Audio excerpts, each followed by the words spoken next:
Millionaire thought she was in a coma until his pregnant wife logged into his bank account. Have you ever heard a secret so shocking it sent tremors through an entire family? This story is no ordinary tale of wealth and jealousy.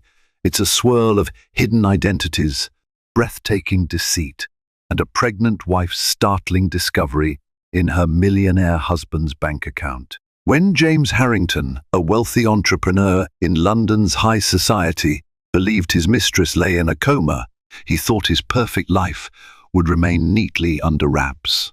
But a single login by his pregnant wife, Elizabeth, unleashed a storm of buried truths. Brace yourselves. This unfolding drama will drag you through betrayal, obsession, and desperate ambitions gone terribly awry. James Harrington was the sort of man people either idolized or envied. Tall, confident, and impeccably dressed, James came from old money but built even greater wealth on his own. He was known to sign deals that turned entire industries on their heads. In some circles, he was referred to as the Golden Touch because anything he invested in thrived. Paparazzi flashed their cameras at him when he emerged from charity galas. Business journalists devoted countless articles to his strategies. He had not just one penthouse in London's upscale Mayfair district, but also a sprawling estate in the English countryside. Yet behind this glamorous front lurk secrets few knew. The public witnessed the perfect facade, a self-made millionaire married to a poised wife, Elizabeth Harrington, who was glowing with pregnancy. To outsiders, the couple seemed an ideal match, two successful, refined individuals whose union promised a bright future. Elizabeth came from a respectable lineage as well. Her father, Sir Edmund Blackwood, was a renowned heart surgeon who had saved lives in the highest circles of power. She embodied elegance and dignity, an expectant mother with her feet planted firmly in the realm of polite society. On a chilly autumn afternoon, the Harringtons hosted a charity luncheon at their estate.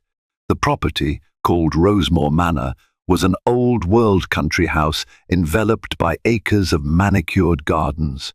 Guests arrived in luxury cars, stepping out in sophisticated suits and dresses. Everyone marveled at the curated rose garden, the symmetrical hedges, and the tranquil fountain in the courtyard. Among the guests was Michael Bingham, James's longtime friend, who had also served as best man at their wedding. There was Lady Catherine Stewart, a well-known patron of the arts, sporting an elegant brooch rumoured to be worth a small fortune. Finally, there was Alexandra Lexi Delacroix, a rising fashion designer who had James as her silent financial backer. Elizabeth entertained guests, her smile radiant, exuding warmth that made everyone feel welcome. It was a picture of marital and social bliss. Yet, through the polite conversation, the popping champagne corks, and the hushed talk of philanthropic pursuits, a nervous flicker in James's eyes surfaced each time his phone buzzed in his pocket. He would discreetly check the message, then stuff the phone back in his jacket with a stiff expression. Something beyond the scope of perfect hospitality gnawed at him. As the event continued, Elizabeth's eyes narrowed slightly each time James grew tense at a text. She was no fool. She sensed an unease in her husband. But it was easy enough to mistake it for stress about business deals or something to do with the brand new software venture James was launching. Little did she know, those messages had nothing to do with software or philanthropic commitments. Instead, they were updates concerning a young woman named Cassandra Delgado, a woman whose existence was carefully shielded from Elizabeth. A woman James believed to be in a coma at a private hospital across town. Cassandra Delgado was a name known only to a select few in James's circle: his personal assistant, Victoria Mills, and a private doctor, Dr. Alan Friedman, employed to watch over Cassandra's health. James had met Cassandra 6 months earlier at a finance conference in Paris, ironically the same weekend Elizabeth discovered she was pregnant. Cassandra was not just another fling. She was a brilliant equity analyst who had enthralled him with her wit and sharp insight about European markets. Their conversations had sparked a potent attraction James couldn't resist. Their affair played out in secret rendezvous, discreet hotel suites in foreign cities, late-night dinners at restaurants known for their absolute confidentiality, and impassioned weekends in James's private chalet in the Alps. For a while, it was simply a thrilling romance. Cassandra wasn't content to be just a mistress. She was ambitious. She challenged James's decisions in business, questioned his philanthropic methods, and occasionally even criticized how he balanced personal responsibilities. There was a level of engagement and unpredictability that mesmerized him, but then the fateful accident occurred. Cassandra was returning from an investment conference in Geneva when her car skidded on a patch of black ice and slammed into a guardrail. The crash left her with severe head trauma. She was rushed to a private clinic in London, where James footed the astronomical medical bills. The doctors placed her in an induced coma to help her recover from swelling in her brain. Initially, James feared that if his wife discovered Cassandra or her expensive care, everything he had worked for his marriage, his carefully curated public image, would come crashing down. And so James orchestrated a cover-up that was as elaborate as it was callous. He paid Dr. Friedman and the clinic's administration handsomely to keep Cassandra's presence off any public records. Using shell companies, he transferred funds to the clinic each month, ensuring top-notch care. To the outside world, Cassandra Delgado had practically vanished. Cassandra's friends assumed she had gone off the grid, perhaps traveling or shifting jobs. James had confiscated her phone and personal belongings, feeding bits of misinformation wherever necessary. In his mind, James told himself that paying for her care was the right thing to do. He rationalized that he was protecting both Cassandra and Elizabeth, safeguarding them from scandal. Guilt for the accident gnawed at him, though logically he knew he had not caused her to drive on that cursed patch of ice. Still, had it not been for his encouragement, she might never have rushed to catch that late-night flight from Geneva. More than guilt, though, James was driven by fear of exposure.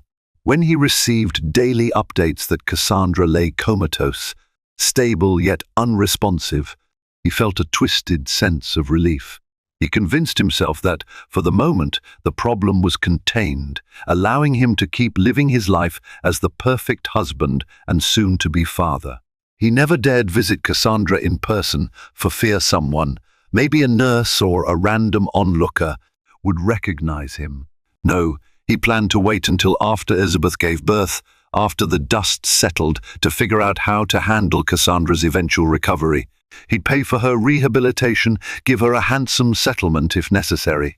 Then she would disappear from his life. That was James's plan until it all unraveled. 2 weeks after the charity luncheon, Elizabeth was about 6 months pregnant. Her morning sickness had subsided, leaving her more energetic. She filled her days with prenatal yoga classes and working with interior designers to perfect the nursery at Rosemore Manor. Pale yellow walls, hand-painted murals of whimsical animals, plush carpets shipped from Turkey, nothing but the best for the awaited heir or heiress to the Harrington fortune. As for James, he was flying under the radar, busily ensuring the final touches on his new tech project, a software suite that promised to revolutionize data analytics in the finance world. He spent days locked in high-level meetings and nights locked in his office, answering calls from Dr. Friedman about Cassandra's condition. Then, one evening at Rosemore Manor, the landline rang. Elizabeth, sipping herbal tea, answered. The person on the other line was Dr. Friedman, using the private number he wasn't meant to dial without explicit instruction. Panicking, Friedman said, "Hello, this is an urgent message for Mr. Harrington. May I speak to him?" "It's about the patient, Cassandra Delgado." Elizabeth froze, confusion swirling in her mind. Why was a doctor calling the house line about someone named Cassandra Delgado? She gathered herself quickly. I'm sorry, Dr. Friedman, did you say? My husband is busy. Can you tell me what this is about? Flustered, Friedman stammered something about a misdial, then hung up abruptly. Elizabeth set the receiver down slowly, her heart pounding. Cassandra Delgado. The name meant nothing to her. Yet the mention of patient roused a storm of questions. She marched into James's study, where he was poring over financial reports. You had a call, she said, voice tight with concern. Dr. Friedman. He mentioned something about a patient named Cassandra Delgado. James's face went ashen. In that split second, Elizabeth saw the flicker of guilt, fear, and something she recognized as panic. He tried to cover it with a laugh. Cassandra Delgado? I've never heard of her. Probably a telemarketer or scam call. Let me see if I can find out. He gently maneuvered Elizabeth out of his study and closed the door. She stood outside, heart pounding. Something was off. Telemarketers didn't usually identify themselves as doctors discussing a patient. And James's behavior was telling. She wasn't sure what she suspected, but she felt an uneasy stirring in the pit of her stomach. Perhaps the stress of pregnancy heightened her intuition. She resolved to watch James more carefully. The next day, James departed early for a business trip to Berlin, at least. That's what he told Elizabeth. In reality, he was meeting with Dr. Friedman at a hidden clinic in London. Tucked away on a quiet street in Kensington, this clinic catered to high-profile clients who wanted absolute privacy. James slipped through a side entrance, wearing a cap and dark sunglasses. In a dimly lit office, Dr. Friedman looked uneasy. I'm sorry, Mr. Harrington. I had an emergency last night. Cassandra had a sudden fever. I was trying to reach you on your private cell. When it went to voicemail, I thought I'd try the home number. I didn't realize your wife would pick up. James glowered. We can't have any more mistakes, Friedman. If my wife finds out about Cassandra, everything I've built could implode. But more importantly, how is Cassandra's condition? Friedman exhaled nervously. She's improving. She's been stirring more, responding to stimuli. There's a possibility she could come out of the coma sooner than we anticipated. That news, which should have been cause for celebration, filled James with dread. That's good, he forced himself to say. Keep me updated. Make sure no one visits her. I'll handle the finances, but I can't be seen here often. Dr. Friedman nodded. Of course, Mr. Harrington. I'll keep everything confidential. Returning to his car, James was overcome by a swirl of worry. If Cassandra regained consciousness, what story would she tell? Would she accuse him of abandoning her? Of a cover-up? She could demand money. Or maybe she'd keep quiet if he paid her enough. He tried to quell his anxiety by reminding himself that he was still in control. After all, he had connections, he had wealth. He would find a way out of this. Back at Rosemore Manor, Elizabeth's day took a fateful turn. She decided to finalize the nursery budget, a seemingly mundane task. Typically, her husband's personal assistant handled financial transactions, but Elizabeth wanted to oversee the details personally. She tried to log into their joint online bank account, but found the password had been changed. Confused, she tried James's usual set of passcodes, birthdays, anniversary dates, random numbers, but nothing worked. Elizabeth frowned. It was peculiar. They had always had open access to each other's accounts. They were a family. Why would James abruptly change their shared password? Her mind flashed back to the phone call from Dr. Friedman. Could the two be connected? She called James only to get his voicemail. This was uncharacteristic, given how quickly he usually responded to her calls. She left a message. James, it's Elizabeth. I tried to get into our bank account, but it's not letting me. Did you change the password? Please call me. Several hours passed. No return call. Her nerves frayed. Elizabeth rang Michael Bingham, James's old friend and business confidant. Michael seemed taken aback by her worry. James told me he was dealing with some sensitive business transactions, Michael said. Maybe that's why he changed the password. Try not to stress, it can't be anything major. But Elizabeth couldn't shake the feeling that something deeper was afoot. The next day, she decided to tackle the problem more directly. She drove to Harrington Capital's headquarters, a sleek skyscraper in central London. Inside the labyrinth of glass, walled offices, employees bustled about with hushed urgency.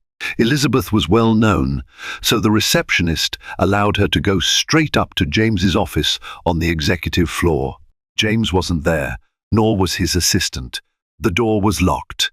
Through the frosted glass, Elizabeth spotted a laptop on the desk. Anxiety gnawed at her. She felt uneasy snooping around, but a stronger need to know the truth compelled her. She reached for the spare key hidden behind a potted plant. She knew of its existence from casual mentions over the years. She entered the office, closed the door behind her, and approached the desk. The laptop was locked, demanding a password. Determined, she tried a variation of significant dates, typed systematically, word by word. Finally, something clicked. The password was the day they found out she was pregnant. The screen unlocked. Elizabeth's heart hammered.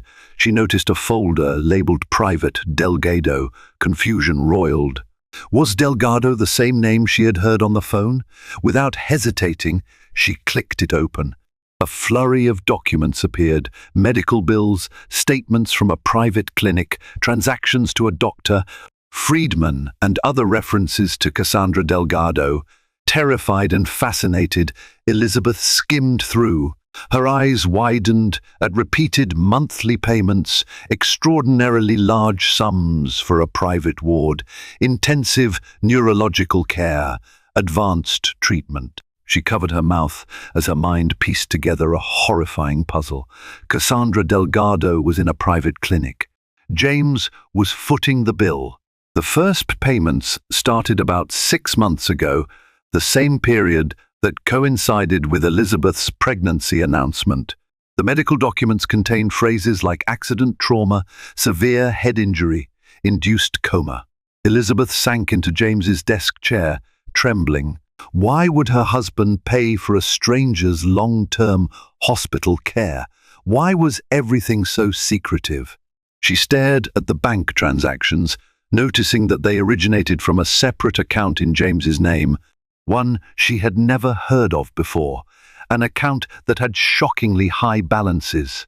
The next evening, James returned home from his business trip, expecting a serene mansion and a warm welcome from his pregnant wife. Instead, he found Elizabeth in the lounge, perched on the edge of a sofa, her hands clasped over her belly as though shielding the baby from some intangible threat. A thick file of printouts rested beside her. "We need to talk," she said, her eyes blazing with anger and betrayal. "Who is Cassandra Delgado? Why are you sending thousands of pounds a month to pay for her care in a private clinic?" James's composure wavered. He had practiced 100 possible cover stories during his drive back, but Elizabeth's furious gaze shredded his mental scripts. He tried to deflect, to spin a narrative about charity or philanthropic responsibility. But Elizabeth cut him off with a tremor in her voice. "Don't lie to me." Realizing he could no longer feign innocence, James offered a curated version of the truth. He told her that Cassandra was a talented consultant he had been working with, that she got into a serious accident. He felt responsible because she was returning from a work trip on his behalf. So, out of guilt and duty, he covered her medical bills. Elizabeth listened, tears brimming. "And you had to hide it from me? Create a secret account? Password protect everything? Pay off a doctor to keep it all quiet? That doesn't sound like a normal sense of responsibility. That sounds like an affair, James." He hesitated. The truth was that while Elizabeth was perceptive, she didn't know every detail yet. A wave of self-preservation overcame him. He tried to placate her with half-truths. "We got close while working together, but it was a lapse in judgment. I'm sorry. I never meant for you to find out. I was going to handle it myself. Elizabeth's tears spilled. You betrayed me while I've been pregnant with our child. I've stood by you, loved you, given you my trust. She clutched her abdomen as though feeling the baby's presence more acutely. I can't believe you'd do this. You've left me humiliated, James. In that moment, James realized how fragile his fortress was. For all his wealth and cunning, he had failed to keep his double life hidden. The love and respect that once bound them seemed to fracture before his eyes. He reached out to Elizabeth, but she shrank away, tears cutting sharp lines down her cheeks. This marriage, she said, voice trembling, is standing on very thin ice. If I discover anything else you're hiding, any more lies, I will walk away from you for good, and you will not see this child. With that, she retired to her bedroom, leaving James alone, the flickering fireplace reflecting the turmoil in his mind. He felt the pang of losing control, fear of losing the woman he still cared for, perhaps more than he realized. Yet, in the swirling chaos, he also felt the haunting presence of Cassandra, the mistress who might awaken any day. If Elizabeth discovered the depth of his involvement with her, the entire house of cards would topple. 2 days later, Elizabeth confided in her father, Sir Edmund Blackwood.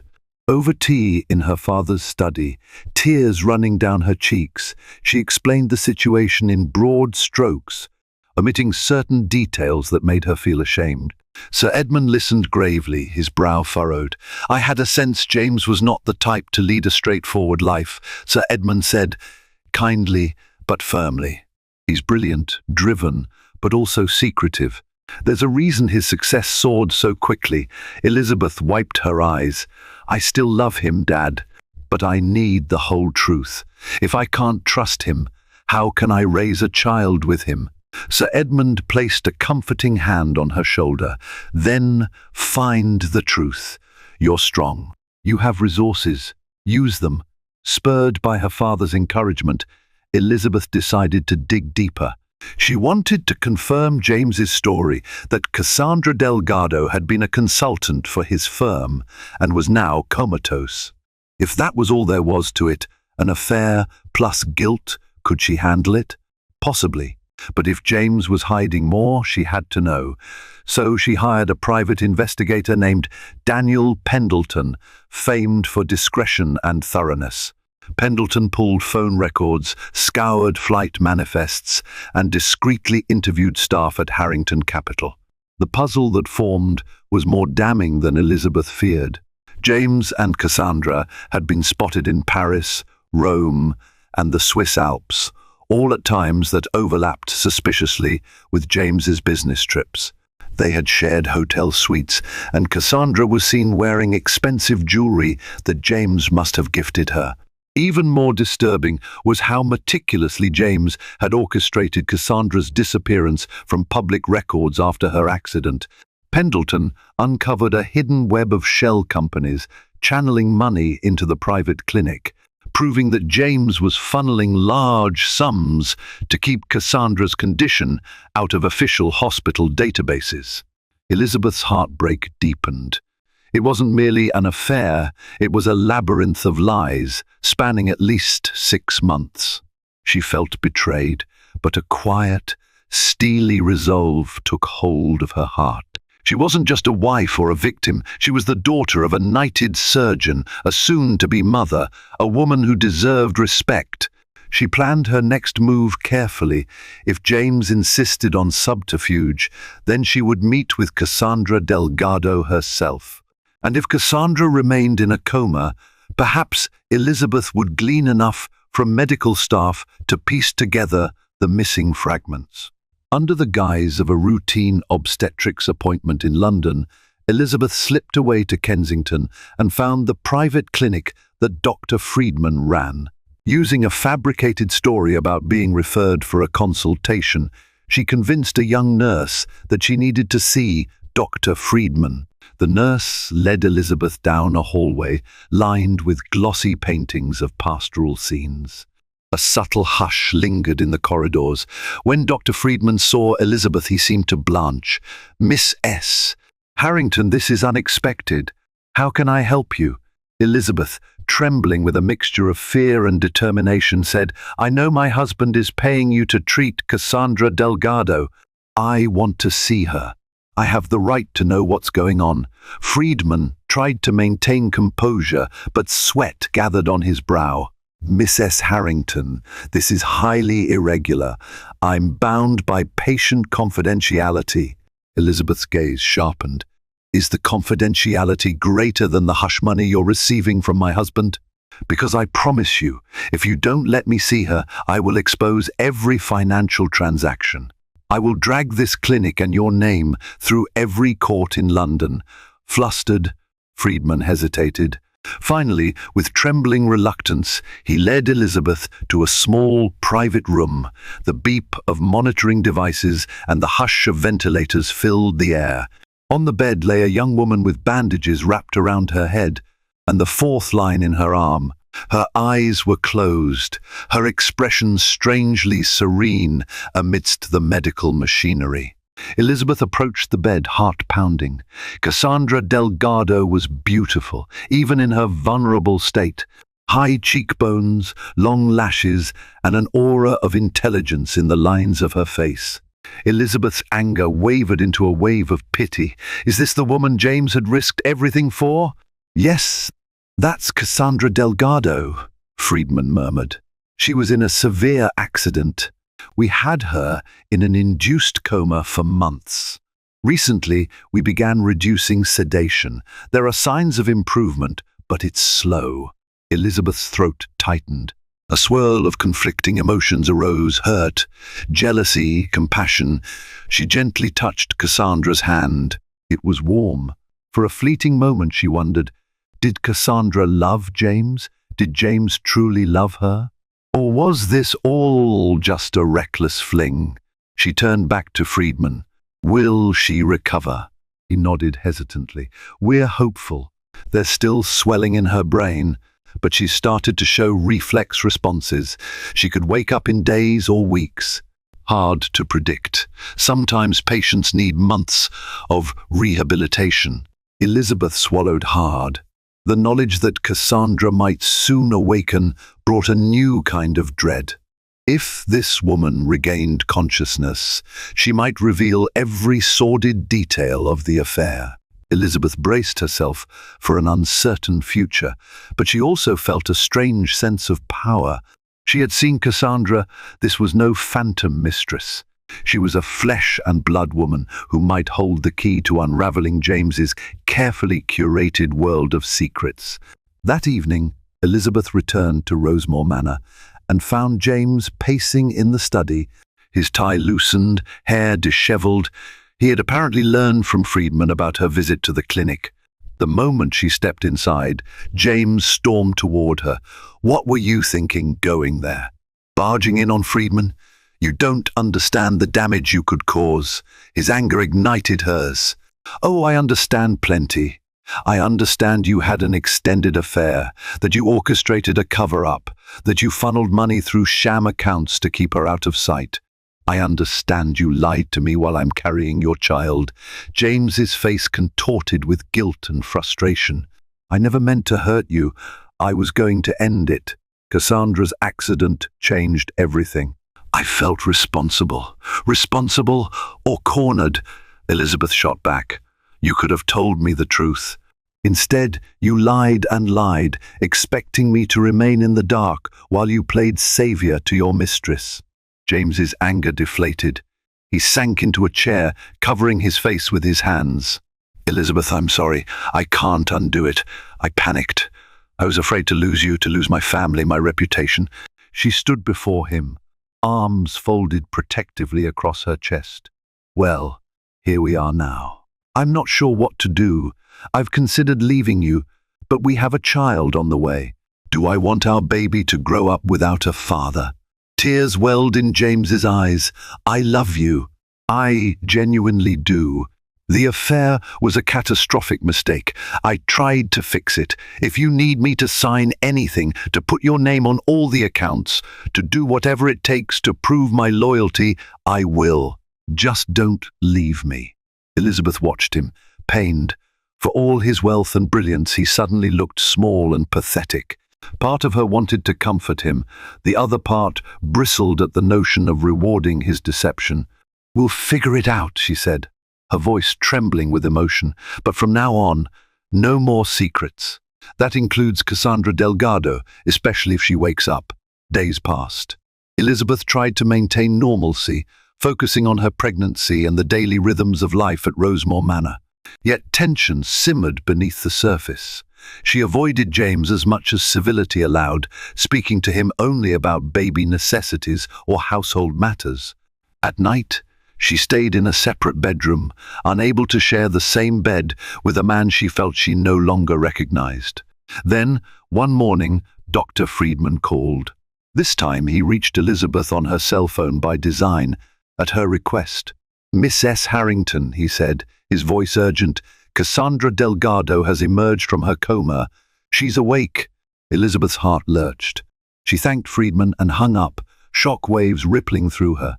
She found James in his study. He looked up, wary. "What's wrong?" She bit her lip. "Cassandra's awake." His face paled. "When did this happen?" "Apparently, sometime late last night. She's conscious, though probably confused and fragile." James stood, restless. "I need to handle this." "She might." Elizabeth lifted her chin. "She might what? Expose you? Tell people the truth?" He shook his head. "I can't just abandon her. She was part of my life. But if I go there and someone sees me, the press..." Elizabeth drew a calming breath. "You orchestrated this for months. You can't hide behind fear now. If you want to talk to her, then do it." "But I'm going with you." James looked startled. "What? Why?" Elizabeth's voice wavered but held firm. "Because if you think I'm going to let you have a private little meeting with the woman you cheated on me with, you're dead wrong. If this marriage stands a chance, I need transparency, complete transparency." James reluctantly agreed. Within the hour, they arrived at the private clinic. Dr. Friedman led them to Cassandra's room, cautioning them that she was weak and disoriented. There, on the bed, Cassandra lay with her eyes partially open, an expression of confusion etched on her face. When they entered, Cassandra's gaze fluttered between them. Her voice, rasped by disuse, barely rose above a whisper. "James? Where am I?" James approached her, hesitantly taking her hand. "You're in a private clinic in Kensington. You had an accident, a car crash." Her eyes searched the unfamiliar surroundings. "I remember driving. Then impact." She looked at Elizabeth, perplexed. "Who is she?" James swallowed. "This is my wife, Elizabeth." A flicker of realization or heartbreak flared in Cassandra's eyes. "Your wife," she repeated softly, her voice thick with emotion. She tried to raise her body, but tubes and a sense of weakness held her down. "What's happening? Why am I here?" "James, what have you done?" Elizabeth stepped forward. "He's been paying for your care. You've been in a coma for months. I only found out a short while ago." Cassandra's eyes brimmed with tears. "A coma? So everything is real." Her gaze turned to James with an agonized confusion. "You promised me a future. I told you I didn't want to be someone's secret. And now your wife is here. You lied to me." James winced, unable to hide his shame. "Cassandra, I'm sorry." But Cassandra cut him off, her anger giving her a surprising burst of strength. "Don't say sorry. You put me here in this locked-up facility. No one could find me or visit me. Did you think I wouldn't wake up? Or that I'd vanish?" Elizabeth's chest tightened with a pang of pity for the injured woman. But her own anger burned too. "I don't know what James promised you, Miss Delgado, but he's my husband. I didn't know you existed. You were hidden from me just like I was hidden from you." Cassandra closed her eyes, tears streaming down. "I believed him. He told me he would leave you, that I was the one he truly loved. An anguished sob broke from her. I gave up so much. I nearly died. Elizabeth stiffened at that revelation. Had James pledged to leave her? James frantically shook his head. Cassandra, I said things, but... Cassandra's fury exploded. Don't insult me. You said it again and again. You told me you were trapped in a loveless marriage, that you and Elizabeth only stayed together for the family's sake, that you wanted a divorce after the baby was born. You told me we'd be free to start a life together. Elizabeth felt as though the floor had opened beneath her. She shot James a look of raw betrayal. Is that true? He stammered. It was the heat of the moment. I wasn't thinking straight. I only said it to keep Cassandra from leaving me. Elizabeth's lips quivered in anger and sorrow. So, you promised her a future, all while I was pregnant with your child. And then, once she was out of commission, you never intended for her to be part of your life again. James pressed his hands to his temples. I didn't know what to do. Cassandra turned her face away, sobbing silently. Friedman hovered by the door, alarmed by the escalating tension. Elizabeth inhaled shakily, feeling protective of Cassandra despite her role as James's mistress. The heartbreak in the room felt suffocating. That's enough for today, Elizabeth declared, stepping toward Friedman. She needs rest. I'll ensure the bills remain paid, but from now on, I'll handle it personally. James, let's go. In that moment, Elizabeth assumed a mantle of power neither James nor Cassandra expected. She signaled that she, not James, would control the narrative. She didn't know exactly how things would unfold, but she knew that if she didn't assert her agency, now the chaos would consume her. Back home, Elizabeth stormed out of the car the moment they arrived at the estate. James followed, begging her to give him a chance to explain. Cassandra exaggerated, he argued. I never fully intended to divorce you. I was just caught up. It was an affair, not a new life plan. Elizabeth stared at him, tears burning in her eyes. I can't even look at you. I don't know which is worse, that you betrayed me, or that you used such blatant, manipulative lies on her. Both, I suppose. James pleaded. Elizabeth, the first beg you, don't give up on me. I'll do anything. She exhaled a shaking breath. Then be prepared for consequences. I'm not sure if we can salvage our marriage, but if we do, I'm setting the terms. She retreated to her separate bedroom, leaving James alone with his dread. Days melted into a strange routine. James tried repeatedly to apologize, but Elizabeth refused to speak about the affair. She spent her time finalizing her last trimester medical appointments and consulting with lawyers about her potential options. Meanwhile, she arranged for Cassandra's ongoing treatment, transferring the monthly payments from James's secret account to a new account she created in both her and James's names. If nothing else, it forced James to come to her for every transaction, ensuring she had control. Cassandra's condition improved. Friedman reported that her memory was returning in patchy fragments. The moment she felt strong enough to talk to reporters or lawyers, the scandal could explode. Gossip columns hungrily eyed James Harrington's personal life, suspecting rumors but lacking proof. Elizabeth dreaded a media frenzy, but steeled herself for the possibility. If that happened, she would protect herself and her child. James would have to face the consequences of his deceit.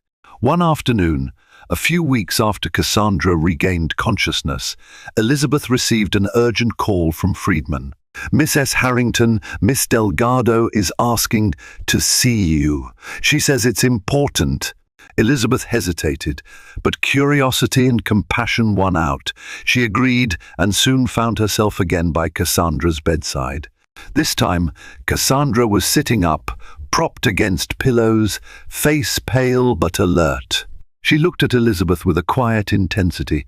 "Thank you for coming," Cassandra began softly. I wanted to apologize. I had no idea James was lying to us both so thoroughly." Elizabeth offered a wry, sad smile. I suspect he told each of us different stories. We both believed him. Cassandra swallowed hard. He told me you were controlling cold and that you were only staying with him out of obligation. He said your marriage was over long before we met. But seeing you, hearing everything, I realize he manipulated me. I wanted to hate you for being his wife, but now I see you're also a victim. Elizabeth felt tears welling in her eyes. I wish things had never come to this, but thank you for your honesty. Cassandra's lips trembled.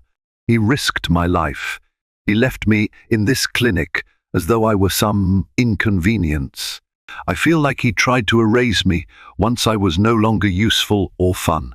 Elizabeth nodded, acknowledging the heartbreak. I don't have an easy answer for you, but I promise you'll receive all the medical care you need. I won't let him abandon you. Cassandra's eyes shone with gratitude. Thank you. One more thing, I spoke with the doctors. They said the accident might have been less severe if I hadn't rushed that night. James had demanded I meet him in Geneva. In a way, he's directly responsible for why I took those roads so late. Elizabeth pressed her lips together. She felt a pang of sympathy for Cassandra, but also recognized the conversation was edging into legal territory. I understand, she said quietly. Do what you must to heal and move forward. Cassandra looked down, tears dripping onto the white hospital sheets. I plan to. I'm meeting with a lawyer to discuss my options. But please know, I won't do anything to intentionally hurt you or your child. Whatever I do, it's aimed at holding James accountable for what he did to me. Elizabeth's gaze grew distant, imagining the storm that was about to break over James's head. She simply nodded. I see. Thank you for telling me. Once again at Rosemore Manor, Elizabeth confronted James that evening. Cassandra is awake, stronger, and speaking to lawyers. She may sue you. I don't know if she can, but she might try. James went pale. Sue me for what? The accident was not my fault. Elizabeth gave him a bitter look. She believes you pressured her to travel under unsafe conditions. She also claims you effectively tried to imprison her in that clinic. It's complicated, but with enough evidence, this could become a high-profile case. He shook his head frantically. This can't happen. My reputation, my deals. I could lose everything. Elizabeth's voice was cold. Perhaps you should have thought about that before starting an affair and lying to everyone. She paused, then spoke the words that had been forming for weeks. I've consulted lawyers myself. If I want to, I can file for divorce and likely get custody of our child, considering your moral misconduct and attempts at deception. James's eyes widened in horror. Elizabeth, please. What about us, our baby? She swallowed, feeling a deep pain. Despite everything, part of me still wants our child to have a father. But I refuse to stay in a marriage built on lies. So here's my condition, full honesty financially, emotionally. You will put the estate, the business shares, all your assets into transparent accounts. I want them accessible in case you ever dare lie again. We will sign a post-nuptial agreement stating that if you commit another breach of trust, I have rights to the estate. And you will pay for Cassandra's full recovery with no strings attached. James looked both humbled and frightened. That's a lot to ask. Elizabeth's laugh was harsh. You took a lot from me. You took my faith, my sense of security. If you want to be in this marriage and be a father to our baby, you'll do it. He nodded, resigned. Yes, I'll do it. Just don't leave me. As Elizabeth turned to go, tears brimmed again. She realized her pregnancy hormones were making her even more emotional, but this was real heartbreak. She didn't know if she could ever truly forgive him, but for her child's sake, she was willing to try. In the weeks that followed, James complied with Elizabeth's demands. He met with lawyers, hammered out a post-nuptial agreement, and transferred partial ownership of his properties and accounts to Elizabeth. Business partners grumbled. Rumors swirled about the reason behind these abrupt changes. James put out statements claiming he was reorganizing his wealth for estate planning reasons. Meanwhile, Cassandra filed a personal injury lawsuit against James, accusing him of negligence and emotional distress. The tabloids caught wind of it, and soon James's carefully manicured public image began to crumble. Photos surfaced of James with Cassandra in Rome, fueling speculation. The press had a field day, painting him as a philandering millionaire who had driven his mistress into harm's way.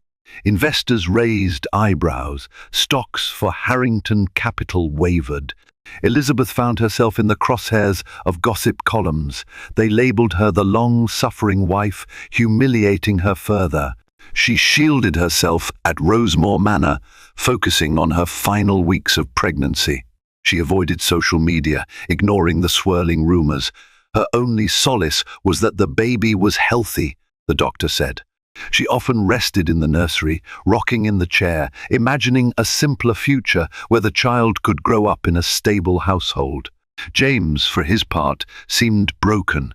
He spent hours meeting with crisis PR teams, lawyers, and advisors, trying to salvage his reputation. At night, he returned home exhausted, exchanging only a few words with Elizabeth. The mansion felt like a silent battleground, the tension thick enough to cut with a knife. Despite the legal battles, Elizabeth made sure Cassandra's medical expenses were covered. Now in a rehabilitation center, Cassandra was learning to walk steadily again, regaining her life step by step. Elizabeth called occasionally to check on her progress. They were not friends, nor would they ever be, but there was a sense of mutual respect born from shared betrayal.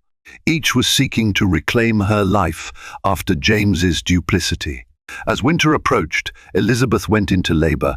A ferocious storm raged outside, rain lashing the windows of Rosemore Manor. James, frazzled and anxious, rushed Elizabeth to the hospital. Gone were the illusions of perfection. They arrived in the middle of the night, Elizabeth's contractions coming fast and furious. In the maternity ward, hours felt like days. Elizabeth grasped James's hand, tears of pain and fear mingling with residual anger. But in that crucible of raw emotion, amid the sting of contractions and the swirling hospital lights, something fragile but earnest emerged. A flicker of understanding that they were on the brink of a life-altering moment, a new life that transcended the tangled web of lies. Finally, at dawn, their baby was born, a beautiful girl with a strong, healthy cry. Exhausted, Elizabeth gazed upon their daughter, tears of joy streaming down her cheeks. James was speechless, overcome by a wave of relief and awe. For a moment, the trials of the past months melted away. The baby was perfect. A new start, an innocent life untainted by scandal or heartbreak.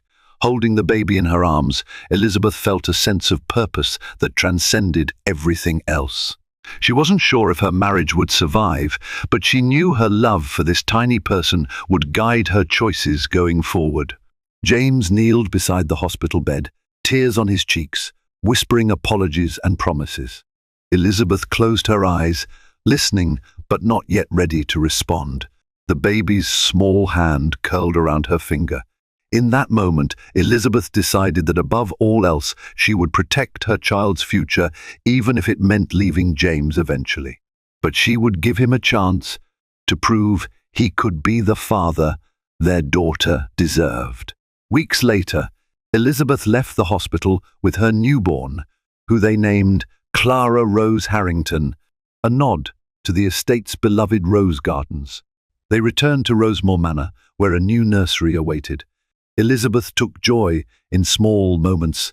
Clara's gentle coos, the late-night feedings, the sense of wonder that accompanied new motherhood. James tried his best to atone. He was present for every feeding, changed diapers, sang lullabies off-key, but with genuine devotion. The lawsuit with Cassandra was settled quietly out of court for a substantial sum. She used the money to build a new life far away from James's orbit, but occasionally sent Elizabeth updates on her continued recovery, never to gloat, but as a courtesy. Elizabeth appreciated the gesture, though it came tinged with sorrow. As time passed, the scandal receded from tabloid headlines. Another celebrity controversy overshadowed James's story, allowing him to gradually restore his reputation. The reorganization of his wealth, insisted upon by Elizabeth, remained in place. The memory of betrayal lingered, but in the hush of late-night feedings, Elizabeth saw glimpses of a changed man in James. Whether it was remorse, fatherly love, or both, he seemed determined to be a better person for Clara, if not for himself. Did Elizabeth fully forgive him? Such wounds are slow to heal, if they ever do completely, but for now, a fragile peace settled over Rosemore Manor. On sunny mornings, they would walk together through the rose garden, Elizabeth cradling Clara, James pushing the stroller, trying to find a sense of normalcy after a storm of lies. If love remained, it was scarred but perhaps more honest than before. Sometimes, late at night, Elizabeth would lie awake, listening to Clara's soft breathing, recalling every twist and betrayal. She knew the future held no guarantees, but she resolved to raise her daughter to value truth, resilience, and self-respect. Whatever happened with James, Elizabeth vowed that Clara would never be deceived or neglected. She carried the lessons of this tumultuous chapter like armor, determined never to be blindsided again.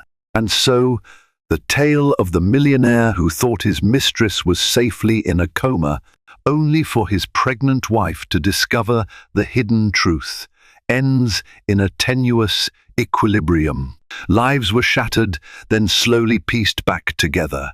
Sins were exposed, consequences paid. In the end, the only constant was the unstoppable march of life itself, embodied by a little girl named Clara Rose, who symbolized both a painful past and a hopeful tomorrow. Thank you for joining us on this emotional roller coaster of deceit, betrayal, and ultimately hard-earned redemption. In the heart of Rosemore Manor, amid hidden bank accounts and a fateful coma, we discovered that even the wealthiest, most glamorous lives can be torn apart by secrets. James Harrington's lies caught up with him in dramatic fashion, nearly destroying his marriage and costing Cassandra Delgado her life. Yet in the silent refuge of a newborn's embrace, the seeds of healing have begun to sprout. We hope this drama serves as a reminder that the truth may hurt, but deception can be far more destructive. Pregnant wife begged millionaire to believe her mistress faked a baby and took everything. A heart-wrenching betrayal, a desperate plea for trust, and a twisted scheme that defies belief. This is the story of how one woman's worst nightmare came true. In an opulent world of private jets and seaside mansions, love and deception run wild. A pregnant wife, clinging to hope in the face of unimaginable betrayal. A flamboyant millionaire, torn between loyalty and seduction, and a cunning mistress with an audacious plan to fake a baby and seize everything. Brace yourselves for a real-life drama that will leave you breathless. Welcome to a tale of heartbreak and shocking twists, where the truth will only be revealed when it's almost too late. Anastasia Delgado wasn't born into wealth. She was a simple girl from a small town in Idaho, raised on family values of honesty, compassion, and diligence. Her father, Robert Delgado, worked long hours at the local lumber mill, while her mother, Linda Delgado, often juggled multiple part-time jobs just to keep food on the table. Growing up, Anastasia learned the importance of perseverance. She dreamed of a life that extended beyond the acres of farmland surrounding her. Her path crossed with William Will Harrington at a charity gala in Manhattan when she was 22. She had saved up for a bus ticket to New York, determined to chase her dream of becoming a fashion designer. Fate had other ideas for her that night. dressed in a borrowed gown, hair pinned up in a simple chignon, Anastasia slipped unnoticed through the grand lobby of the Harrington Hotel, the flagship property owned by the illustrious Harrington family. The building was a testament to old money luxury, all marble floors and sparkling chandeliers. She felt out of place, just another face among the city's wealthiest socialites. Will Harrington spotted her from across the room, tall, with a slight stoop to his shoulders that only added to his quiet confidence. Will was something of an anomaly. He wasn't the brash, cigar-smoking playboy one might imagine of a millionaire heir. Instead, he was known for his philanthropic endeavors. At the age of 35, he managed the Harrington empire with the help of a talented board of executives. He specialized in high-end real estate, bridging heritage preservation with modern luxury developments across the country. When he saw Anastasia scanning the intricate murals on the walls, eyes shining with innocent wonder, he introduced himself. The two clicked almost instantly. Anastasia was impressed by Will's approachability. He made her feel at ease, even while wearing a perfectly tailored suit that screamed money. Over the next weeks, their relationship blossomed into a whirlwind romance. Will, mesmerized by Anastasia's authenticity, opened doors for her in the city's prestigious fashion circles. She visited runways, found internships, and started building a humble portfolio. While many around Will warned him about dating an outsider, he stood firm. Anastasia's humble background didn't matter to him. Her sincerity and gentle spirit were what he craved in a life partner. 6 months later, during a business trip in Florence, Italy, Will got down on one knee in front of the iconic Duomo. Despite the stares of tourists, he professed his love and asked Anastasia to be his wife. She said yes with tears in her eyes, feeling like a Cinderella in a story too good to be true. Their wedding was equally magical, a grand yet elegant ceremony at the Harrington estate in upstate New York. Nestled in lush gardens and overlooking a pristine lake, it was a sight that took everyone's breath away. Anastasia's family felt overwhelmed by the extravagance, but proud to see their daughter so loved. The society papers heralded the union as the marriage of the season. Rumors circulated about how the sweet, small-town girl had won the heart of one of America's wealthiest heirs. Behind the public facade, though, life wasn't as uncomplicated as it seemed. Will's extended family cast suspicious eyes on Anastasia. They worried she was a gold digger. Some labeled her an opportunist, someone who had strayed into the limelight on the coattails of a benevolent millionaire. These whispers would come to haunt Anastasia, casting dark shadows on her marriage. Yet, in the early days, their love story sparkled with genuine affection. They traveled the world together, from the beaches of Bali to the historic temples of Kyoto. Will took on fewer business trips, preferring to spend more time with his new wife. Anastasia discovered a niche in sustainable fashion. She slowly began to craft her own clothing line from organic fabrics, with Will proudly championing her designs at local showcases. Though they were seemingly perfect for each other, no marriage is immune to strain. Over time, Will's responsibilities grew, demanding his presence at every corner of his vast business empire.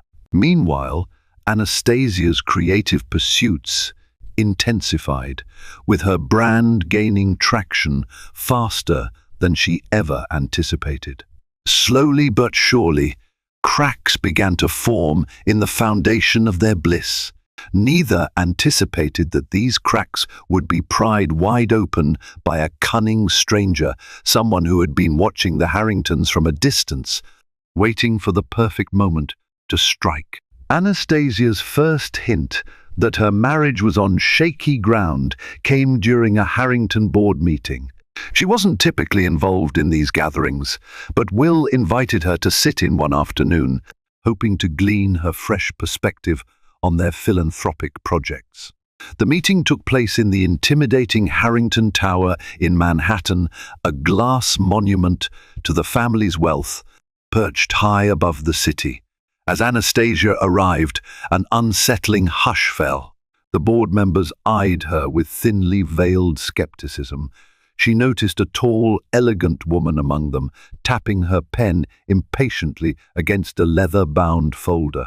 Her name was Charlotte Mansfield, a newly appointed communications director. With striking features and poised confidence, Charlotte was rumored to be the bright mind behind several successful marketing campaigns. Will sang her praises more than once, crediting her with reinvigorating the Harrington brand after a slump in public sentiment. Throughout the meeting, Charlotte's eyes drifted toward Anastasia. There was no warmth in her gaze, and Anastasia felt as though she were being sized up like a threat, or worse, an uninvited guest in her own husband's realm. Nonetheless, Anastasia tried to contribute. She spoke passionately about the philanthropic arm of Harrington Industries, encouraging the board to focus more on educational programs for underprivileged communities. She cited her own upbringing, referencing how scholarships had paved the way for countless individuals. Her suggestions were met with lukewarm approval, except from Charlotte, who clapped politely but offered a tight-lipped smile afterward. There was a subtle condescension in Charlotte's tone as she said, "That's certainly an interesting perspective, Miss S. Harrington. We'll take it under advisement." Will, eager to dispel any awkwardness, quickly echoed Anastasia's sentiments, praising her for her compassion. But the tension in the room was palpable. On the elevator ride down to the lobby, Anastasia felt uneasy. She questioned whether she truly belonged in Will's corporate universe.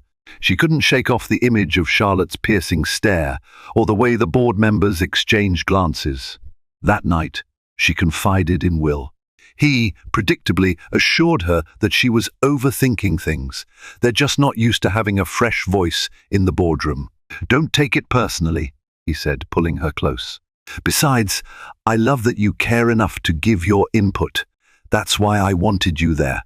Anastasia's doubts lingered, yet she found solace in her husband's warm embrace. She remembered how Will had always been her biggest supporter. If his trust in her remained unshaken, she promised herself to trust him in return. But an undercurrent of unease had begun to take hold, one that only deepened as time went on.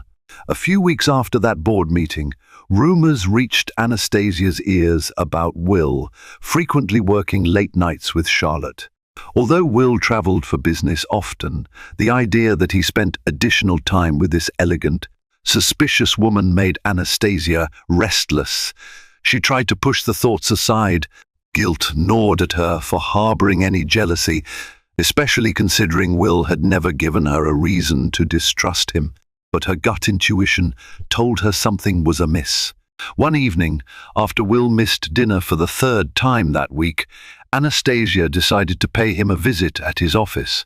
She walked into the top floor just after sunset. The reception area was empty. Dim lights illuminated the hallway. She could hear muffled voices from behind the thick boardroom door. Creeping closer, she recognized Will's voice and Charlotte's, pitched low. She knocked gently and entered. Will looked tired, leaning over a stack of documents. Charlotte was poised at the far end of the table, posture straight, wearing a fitted suit that accentuated her figure. She gave Anastasia an almost triumphant smile. "Darling," Will said, sounding both pleased and surprised. "What are you doing here?" "I thought I'd bring you dinner," Anastasia replied, forcing a smile. She tried to read Will's expression, searching for signs of guilt or discomfort, but he simply appeared overworked. "Oh, that's lovely," Charlotte interjected, stepping closer with a polite nod at the takeout bag in Anastasia's hand. "Mr. Harrington has been going through these documents all day." Anastasia felt the strain in the air. She sensed she'd walked in on something, maybe not a scandalous moment, but a conversation loaded with subtext. Restraining her nerves, she handed Will the food and left after a brief, awkward chat. That night, Will came home late, explaining Charlotte had minute marketing strategies to finalize. He apologized for missing dinner, and Anastasia let it slide. But in the privacy of her thoughts, a small voice warned her that a storm was brewing, whispering that her fairy tale marriage might be unraveling at the seams. It was about 2 months later that the name Carmen Sinclair first crossed Anastasia's radar. Carmen was a striking woman in her late 20s, with dark, flowing hair and magnetic hazel eyes. She was Charlotte Mansfield's friend from their college years at least. That was the story circulating around the Harrington offices. Carmen showed up one afternoon at a lavish fundraiser event for the Harrington Foundation, the philanthropic wing of the corporation. Anastasia noticed her immediately. The event was bustling with guests, but Carmen's presence stood out like a bright flame. She worked the room gracefully, introducing herself to various attendees with a confident handshake and an even more confident smile. At first glance, she appeared to be a polished socialite, someone with the kind of class and affluence that allowed her to fit in seamlessly among the wealthy. Yet, there was something about Carmen's aura that put Anastasia on edge. She couldn't place it exactly. Perhaps it was the way Carmen's eyes flicked calculatingly across the ballroom, as if searching for someone or something specific. Or the hushed conversation Carmen shared with Charlotte near the champagne table, after which both women parted ways wearing cryptic smiles. Midway through the evening, Carmen found her way to Will. Anastasia watched from a distance as Carmen engaged him in an animated discussion. Will looked polite, but not particularly friendly, at least. Not at first. Then Carmen leaned closer, presumably to share some secret or detail only they could hear. Will's expression shifted, eyebrows raising in mild surprise, followed by a nod. Anastasia felt the knot of insecurity tighten in her stomach. She debated whether to walk over and join them, but was intercepted by a group of donors wanting to discuss her upcoming sustainable fashion show. By the time she broke free, Carmen had drifted away, blending effortlessly back into the crowd. "Who was that woman you were talking to earlier?" Anastasia asked Will on the drive home. They rode in a sleek black limousine, courtesy of Harrington Industries. "Carmen Sinclair," Will replied. "She's looking to expand some philanthropic endeavors in Latin America, similar to our scholarship program in Brazil. Charlotte introduced us. I told her we'd be open to collaborating." He shrugged, checking messages on his phone. Anastasia nodded, not wanting to appear suspicious. "She seems very outgoing," she observed carefully. Will laughed. "That's one way to put it. She's extremely ambitious, wants to partner with as many corporations as possible. Charlotte insists Carmen is a powerhouse at negotiations." The conversation ended there, but the memory of Carmen's penetrating hazel eyes lingered. Over the next few weeks, Carmen's name surfaced repeatedly. She attended corporate events, charity meetings, and even showed up at an intimate dinner Will hosted for potential investors. Each time, she managed to corner Will for private chats about big ideas and impact-driven projects. Anastasia found her unstoppable, a social bulldozer forging alliances and forging them quickly.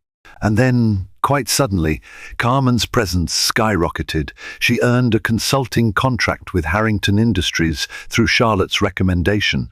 Officially, Carmen's role was to facilitate philanthropic partnerships in South America. Unofficially, gossip suggested she was more of a roving ambassador for Harrington's brand, capitalizing on her mesmerizing charm. Anastasia's concerns heightened when Will mentioned Carmen's repeated requests for him to travel alongside her. "It'll help seal deals," Carmen insisted, referencing her deep connections in Brazil, Argentina, and Chile. Anastasia, recalling Will's busy schedule, tried to dissuade him, but business demanded results. With Charlotte backing Carmen, the board saw it as an opportunity to enhance Harrington's global reputation. Before long, Will was jetting off to meetings in Rio de Janeiro and Buenos Aires. He updated Anastasia via hurried phone calls, telling her how Carmen had orchestrated fruitful negotiations or introduced them to influential figures. Yet, behind Will's enthusiasm, Anastasia detected an undercurrent of stress in his voice, frustration that he had to rely on so many new people, that the corporate environment was no longer solely his territory to manage. One evening, after Will had been gone for nearly a week, Anastasia received an email from an anonymous account. The subject line read, "Your husband is having too much fun on his business trip." She hesitated before opening it, heart pounding. Inside was a photo, grainy, possibly taken with a phone from a distance. But it was clear enough. Will seated at a beachside restaurant, Carmen by his side, leaning into him. He appeared to be laughing, a hand lightly touching Carmen's wrist. Anastasia's blood ran cold. It might have been an innocent moment, but the caption attached read, "This is just the beginning." A wave of nausea rolled through her, mingled with anger. She tried calling Will. It went straight to voicemail. She left a tense message, her voice shaking. In the hours that followed, she paced the penthouse, waiting for a call back. Sleep was impossible. The seeds of doubt had been planted, and with each tick of the clock, they took firmer root in her mind. Yet she couldn't leap to conclusions, not without tangible proof. At 3 a.m., her phone buzzed.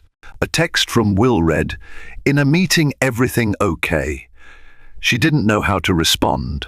Instead of replying, she tossed and turned until dawn, replaying the photo in her mind. She told herself there might be a rational explanation, but the illusions of a perfect marriage were being eroded by the relentless tide of suspicion, and Carmen Sinclair seemed determined to be at the center of it all. Will returned from his trip 2 days later, surprising Anastasia early in the morning. She had just finished her yoga routine on their penthouse balcony when he walked in, suitcases in hand. He looked exhausted, eyes ringed with fatigue. "Hey," he greeted, setting down his luggage before embracing her. "I've missed you." Anastasia tried to gauge his sincerity. His hug felt warm, and for a moment she allowed herself to relax into his arms. Yet the memory of that incriminating photo lurked. They sat down to a late breakfast. "Over coffee," she finally confronted him. "I got an email with a picture of you and Carmen at a beachside restaurant. You were close. It felt odd. Is there anything you want to tell me?" Will exhaled sharply, rubbing the bridge of his nose. "Carmen and I had lunch with a local investor on the beach. Maybe the angle of the photo made it look more intimate than it was. I promise nothing untoward happened." Anastasia studied him. His explanation sounded plausible, but she wasn't entirely convinced. "Will," she began softly, "I need to know if there's anything going on. If you're under pressure, or if there's something you can't share with me, just say it. Don't let me find out from someone else." He reached across the table to hold her hands, his gaze steady. "I swear, there's nothing else." Carmen's pushy, that's true, but it's all about business.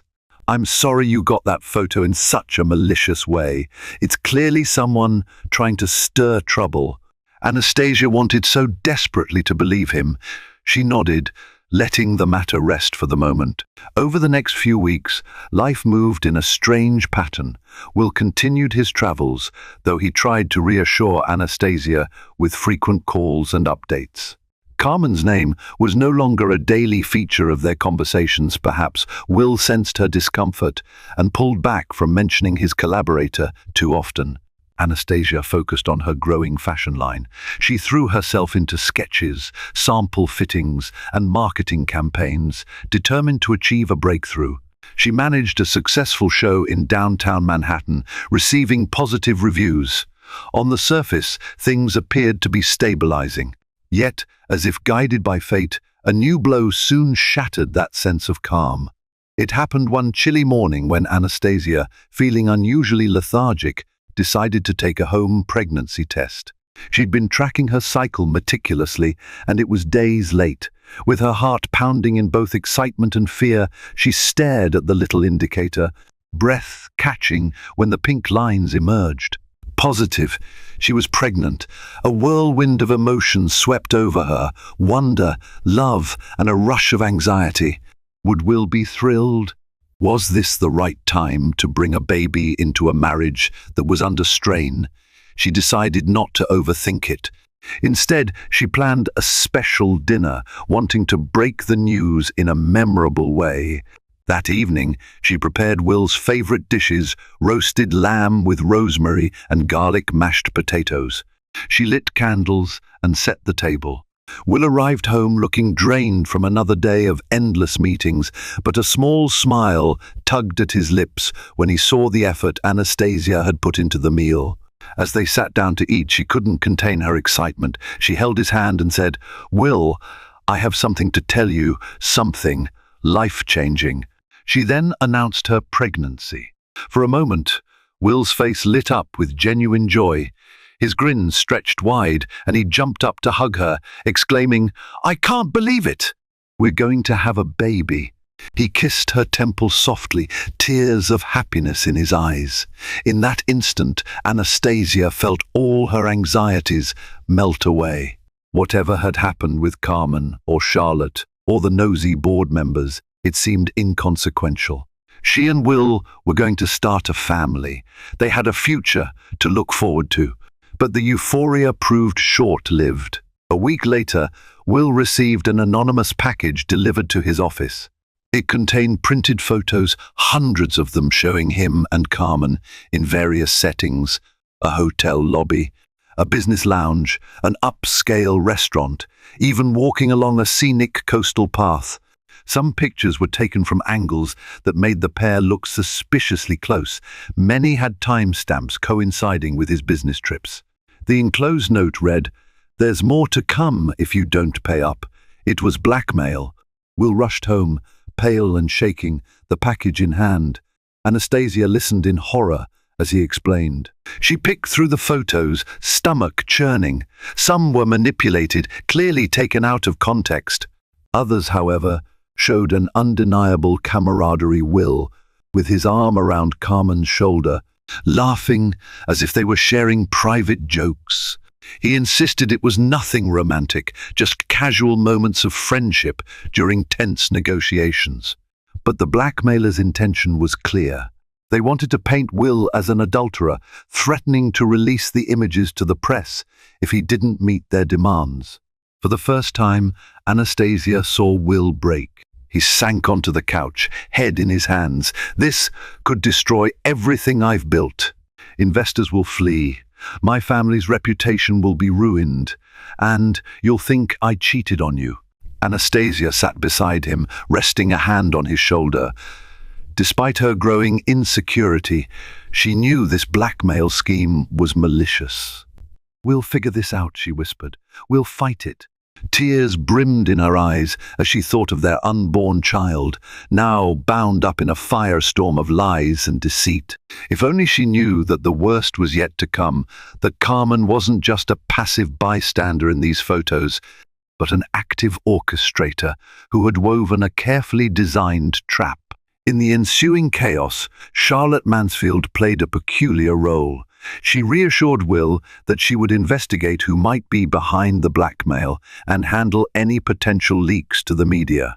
She offered to coordinate with a private investigator on Will's behalf. Her efficiency and calm demeanor came across as professional, and yet something about her intense interest in controlling the narrative made Anastasia wary. Meanwhile, Carmen seemed to vanish from public engagements. No one saw her at Harrington events. She stopped showing up for philanthropic meetings. Even her social media, which had been filled with glamorous updates, went silent. Will, though relieved by her disappearance, was still plagued by worry. Either she's gone underground, or she's planning something bigger, he mused one evening. pacing their living room floor. Anastasia, her pregnancy well into its second month, felt exhausted, but she tried to stay supportive.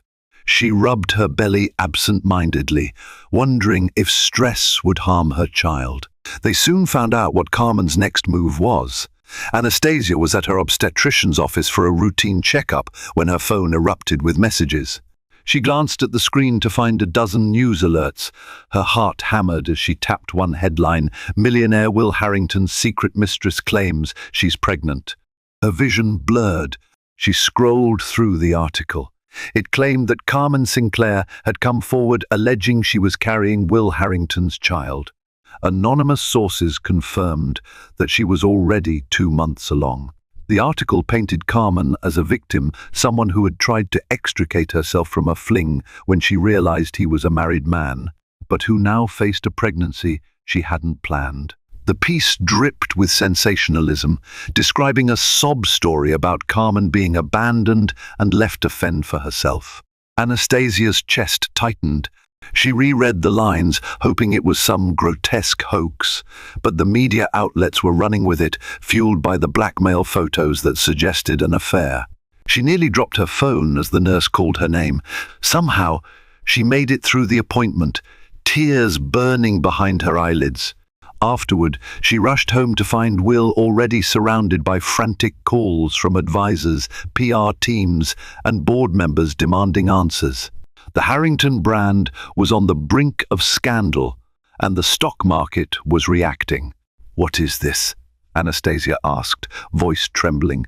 Will wore the expression of a man cornered by the world. "I don't know," he said, raking a hand through his hair. "Carmen is lying. I never slept with her.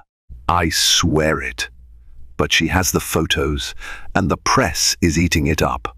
Anastasia sank onto the couch, mind racing. She claims she's pregnant. What is she hoping to gain? Will shook his head, bitterness twisting his features. Money, revenge, power, maybe all of the above. In the days that followed, the Harrington estate was bombarded with reporters. A few brazen paparazzi even tried to breach the gates. Headlines screamed from every tabloid: "Pregnant mistress of a millionaire, Harrington's double life, scandal in the upper echelons."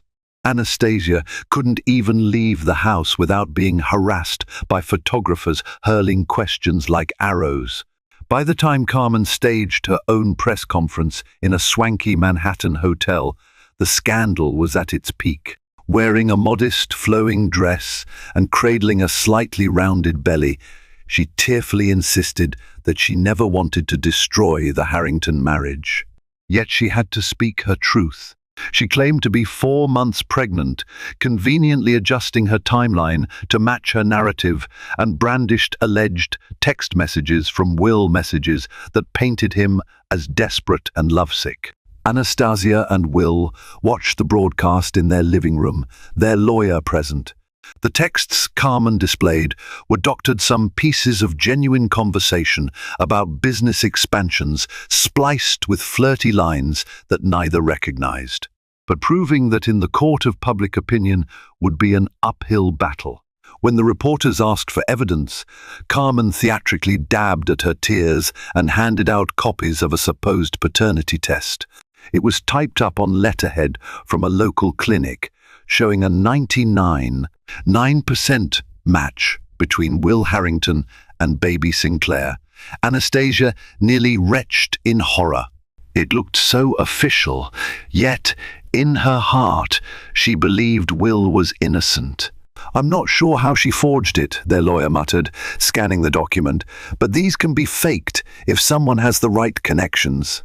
We need to take immediate legal action to disprove her claims."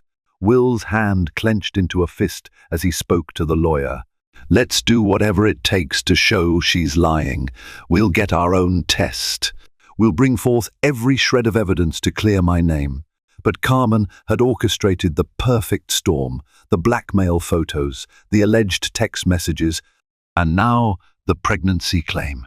Anastasia's mind reeled, thinking of the baby in her own womb. She was the real pregnant wife, yet here was a conniving woman twisting the story for public sympathy. Worst of all, The Harrington board was losing its composure. Some members demanded Will step down as CEO until the scandal passed. Others suggested an out-of-court settlement to make the story go away. Tensions rose, alliances frayed. Anastasia became a target for tabloids, painted as either a clueless victim or a complicit gold digger. Through it all, Charlotte Mansfield remained curiously neutral. She offered no condemnation of Carmen, instead emphasizing the need for crisis management. Anastasia tried to corner Charlotte one day, pressing her about Carmen's authenticity and how well she really knew her. Charlotte deflected, claiming she had no idea Carmen would resort to this. Anastasia walked away from that conversation with a gnawing feeling that Charlotte knew more than she let on. But there were bigger battles to fight. She had to protect her unborn child, her marriage, and her own sanity. Carmen had set the stage, playing the role of an abandoned mistress with a cunning that left the Harringtons on the defensive. And just when Anastasia thought it couldn't get worse, Carmen delivered another blow, one that threatened to destroy them all.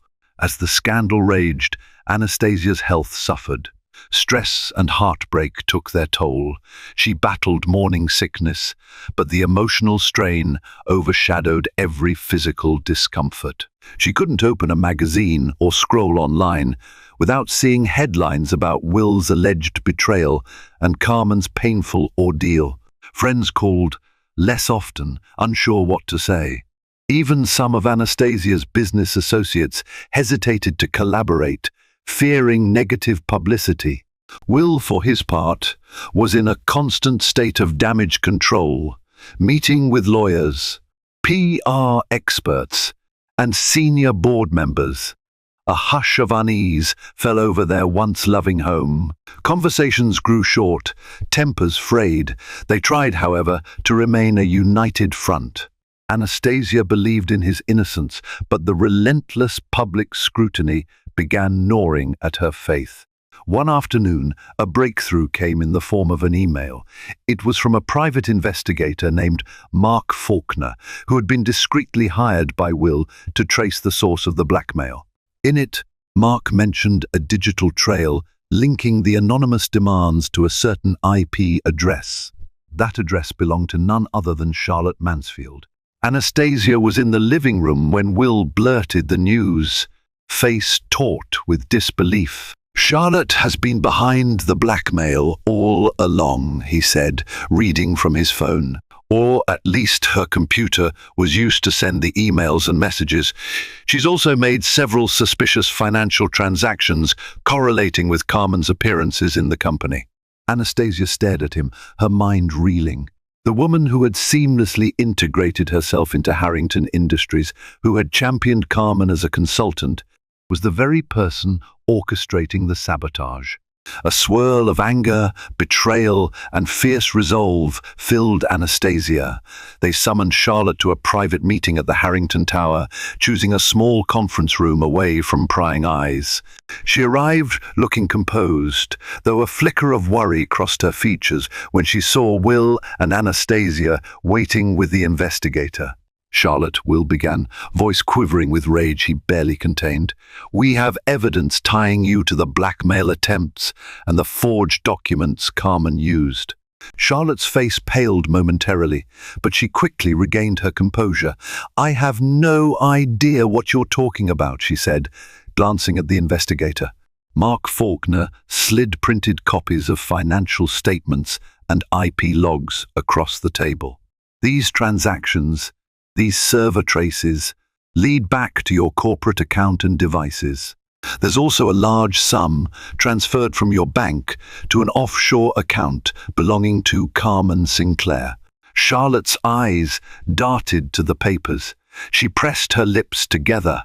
For a moment, Anastasia saw a flicker of desperation in her eyes. Then Charlotte sighed, shoulders sagging.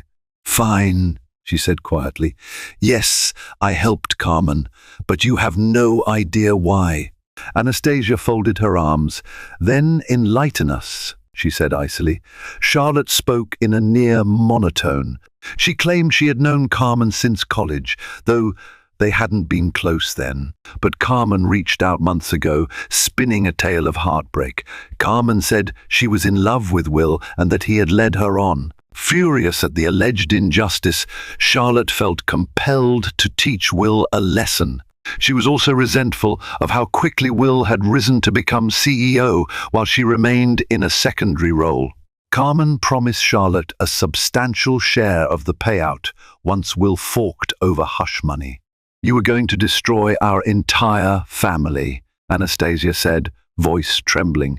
Charlotte's composure cracked. "You don't understand.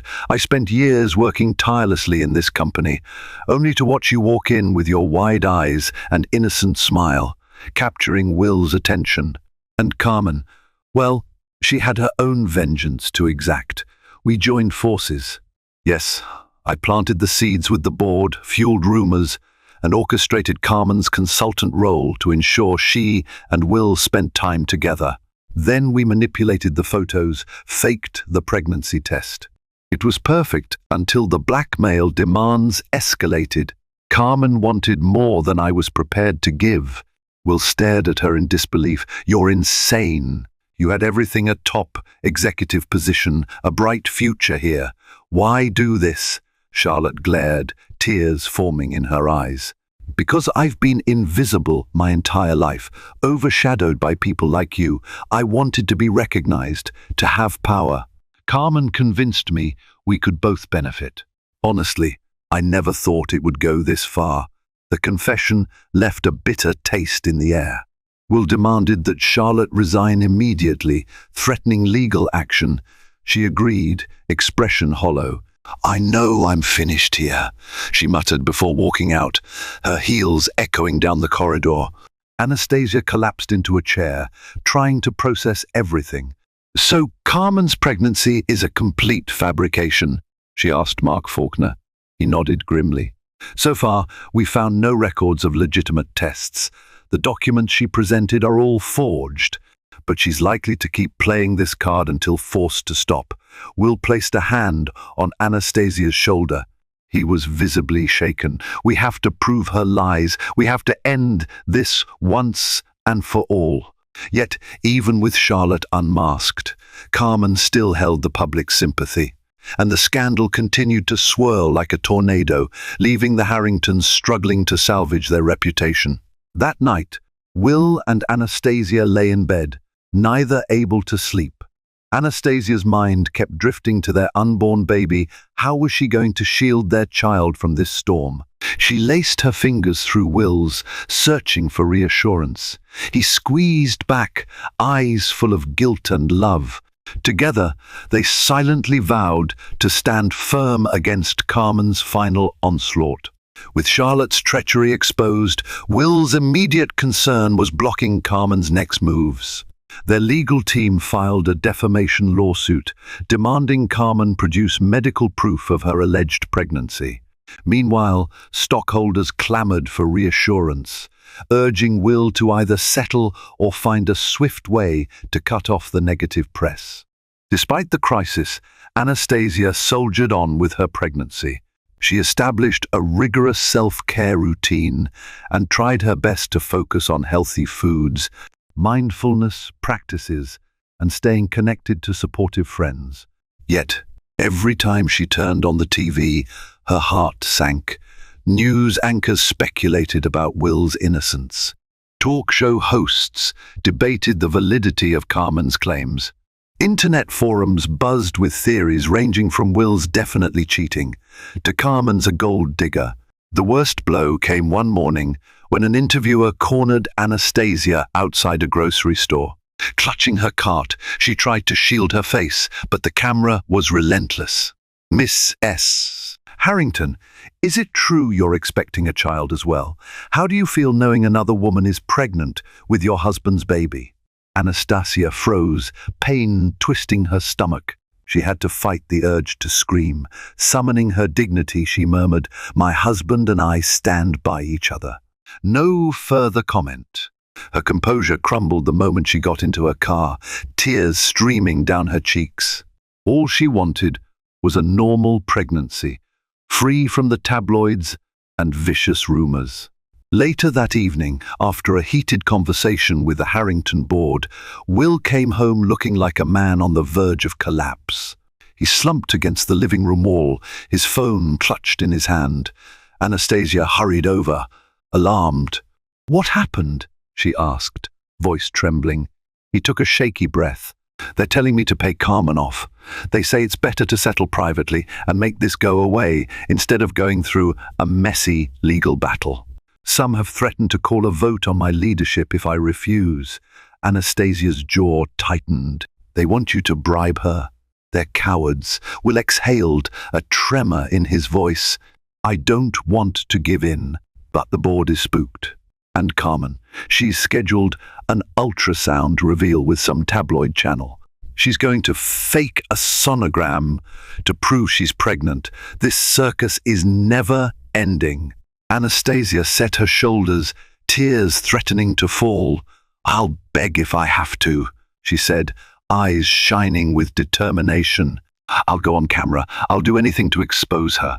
But I won't let you pay hush money to that woman, not after what she's done." Will pulled her into a fierce hug, burying his face in her hair. "I'm scared," he admitted. "I don't want to lose everything I've worked for. But I don't want to lose you either. And all this stress. It can't be good for our baby." His words struck a chord. Through all the heartbreak, Anastasia had to stay strong for their child. She felt a surge of protectiveness, not just for her unborn baby, but for Will as well. She couldn't let Carmen's twisted plot win. That night, she made a decision. She would speak out publicly, not as a victim, but as a wife who believed in her husband's innocence. She reached out to a reputable network, one known for fair reporting, and arranged a live interview. Her PR advisors balked at the idea, warning it might invite more scrutiny. Will was torn, worried it could backfire. But Anastasia refused to remain silent any longer. On the day of the interview, she arrived at the studio early. The producer greeted her with a respectful nod. Anastasia wore a simple yet elegant dress that hinted at her pregnancy without flaunting it. Her hands trembled in her lap, but she steadied herself by remembering why she was doing this, to restore truth and shield her family. The host, Mary Collins, was a seasoned journalist known for her calm demeanor.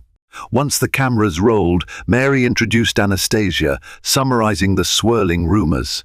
Then she asked the burning question, "Miss S. Harrington, do you believe Carmen Sinclair's claims that she's pregnant with your husband's child?" Anastasia took a breath. "No, I do not," she said firmly. Her gaze was level, her voice clear. "I have every reason to believe Carmen Sinclair is lying, and we have evidence that her so-called pregnancy tests are forgeries." She went on to describe the blackmail attempts, the manipulations, and how Charlotte Mansfield had confessed to conspiring with Carmen. She spoke passionately about the toll the lies took on her marriage and her unborn baby. At times, her voice trembled, but she pressed on, finishing with a direct address to Carmen. "If you are truly pregnant, you have nothing to fear from taking a legitimate paternity test under supervised conditions. Until you do that, I won't believe a word you say." When the segment ended, the studio was silent. Mary Collins looked moved by Anastasia's sincerity. On social media, clips from the interview began trending, with many viewers expressing sympathy for the visibly emotional pregnant wife defending her husband. Though some trolls accused her of denial or being complicit in a cover-up, the tide of public opinion started to shift. Anastasia left the studio feeling both drained and oddly emboldened.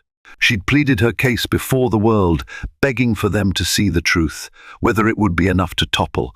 Carmen's fabricated story remained to be seen, but she had taken a stand, and she vowed that, until her last breath, she would fight for her family.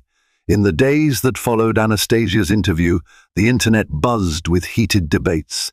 Some sympathized with Carmen, insisting she must be pregnant if she was willing to appear at a scheduled ultrasound reveal. Others rallied behind Anastasia, praising her courage in defending her marriage amid relentless public scrutiny. Eventually, Carmen announced her big broadcast. She invited a sensationalist gossip channel, Starshine Network, to film her ultrasound appointment. To lend it credibility, she had an alleged doctor later exposed as someone whose medical license was under review, ready to confirm her pregnancy. She teased the event on social media, promising to reveal whether it was a boy or a girl. Harrington's legal team filed an injunction demanding an impartial medical professional be allowed to oversee any paternity or ultrasound test. The court date was set within a week, but Carmen's show loomed closer. With little time to maneuver, Will and Anastasia braced for the worst. On the day of Carmen's televised stunt, the Harringtons received an unexpected message. A man named Julio Ferreira, claiming to be Carmen's ex-boyfriend. He wrote that he had proof Carmen was lying about the pregnancy, that she was, in fact, physically incapable of carrying a child due to a medical condition. Julio said he had documents and was willing to testify. With hope rising, Anastasia's lawyer quickly arranged for Julio to meet them at a secure location, away from the media. In a small conference room at the law firm, Julio showed up with a folder of medical records, translations, and personal correspondence. Speaking in a softly accented voice, he recounted how Carmen had once manipulated him in a similar manner, pretending to be pregnant to extort money. "She tried it with me," Julio explained, pushing a stack of papers across the table. "But I discovered she can't conceive. She underwent surgery in her 20s and her fertility was compromised. I was furious, but she threatened me with legal repercussions if I exposed her. I fled back to Argentina and she chased me off with her powerful lawyer contacts." Anastasia felt an exhilarated rush, tempered by caution. "These documents, are they legitimate?" Julio nodded. "I got them from a clinic in Buenos Aires, where Carmen had procedures done. I have the original scans. Doctors confirmed her fertility issues." Will's lawyer examined the paperwork, eyes brightening. This could finally discredit her. "If these are authentic, we can stop her from going on air with this ridiculous charade." But time was short. Carmen's ultrasound reveal was happening that same evening. The question was whether they could gather enough legal muscle to stop the broadcast in time. In a flurry of activity, the Harrington legal team rushed to a judge with Julio's evidence, hoping for an emergency order. Hours ticked by as anxious phone calls flew back and forth. Meanwhile, Starshine Network promoted Carmen's special, boasting exclusive footage of the alleged mother-to-be. When the broadcast began at 8 p.m., Will and Anastasia sat in their living room, glued to the TV. The judge's ruling hadn't come through yet. The show opened with dramatic music, panning to a glowing Carmen in a maternity dress, greeting the camera with a staged smile. A shady doctor stood by her side, nodding in rehearsed agreement. "We are moments away," the host gushed, "from seeing the first ultrasound images of Will Harrington's love child." Anastasia's heart pounded. She squeezed Will's hand, watching as Carmen settled onto an exam table. The so-called doctor applied gel to her abdomen and moved a portable ultrasound wand back and forth. On the screen was a generic ultrasound loop, one that any obstetrician would know wasn't in real time. But most viewers at home wouldn't catch the discrepancy. "That's it," the host breathed, pointing to a flicker on the screen, the baby's heartbeat. Suddenly, a commotion erupted from off-camera. The feed scrambled as security guards rushed in. The host sputtered, "What's happening?" The audio became jumbled, but viewers could see men in suits confronting the fake doctor, brandishing documents. Will and Anastasia's phones started blowing up with texts from their lawyers. The emergency order had come through. Law enforcement arrived at the filming location with Julio's evidence, demanding the broadcast stop or face immediate legal consequences for fraud. The next several minutes were chaotic. The network cut to commercial, then attempted to resume, only to have Carmen appear visibly distraught. She insisted she was a victim of intimidation. At one point, she tried to show a lab report proving her pregnancy, but a representative from the medical board slapped a cease and desist order into her hands on live television, citing the questionable credentials of her doctor. It was a dramatic meltdown. Carmen, cornered and flustered, stammered that she had miscarried earlier and that she was only using an ultrasound from a previous checkup as proof. But her story fell apart under the spotlight.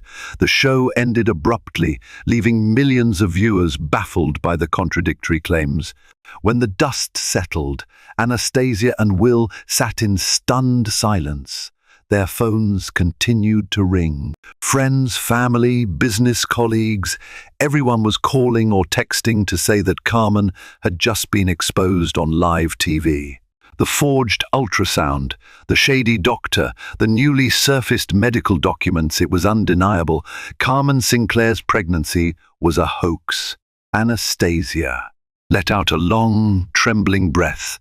Tears slid down her cheeks, a mix of relief, anger, and exhaustion. Will leaned against the couch, jaw slack in astonishment. "It's over," he whispered, pulling her into his arms. "Finally, it's over." Yet, even as they embraced, a gnawing uncertainty lingered in the back of Anastasia's mind. They had won a major battle, but what about Carmen's next move? A woman capable of orchestrating such an elaborate sham might not vanish quietly. For the moment, though, victory felt sweet, and she allowed herself the fragile hope that this nightmare was coming to an end. The days following Carmen's catastrophic televised collapse were a whirlwind of statements, apologies, and legal repercussions. Starshine Network scrambled to distance themselves from the scandal, issuing a formal apology to the Harrington family for broadcasting fraudulent claims. Public sympathy for Carmen quickly evaporated, replaced by widespread condemnation. The lawsuit filed by Will's team gained momentum. Carmen went into hiding, seldom seen by paparazzi. Rumors circulated that she was negotiating a plea bargain involving potential extortion charges. Meanwhile, Charlotte Mansfield faced her own legal troubles for her part in the blackmail scheme. Harrington Industries board finally rallied behind Will, relieved that the scandal was exposed as a hoax. Their stock prices began to recover. Throughout this upheaval, Anastasia's pregnancy marched on. She felt each milestone a growing belly, the first flutter of kicks, the excitement of planning a nursery. Bit by bit, she and Will found their way back to the loving bond they once shared.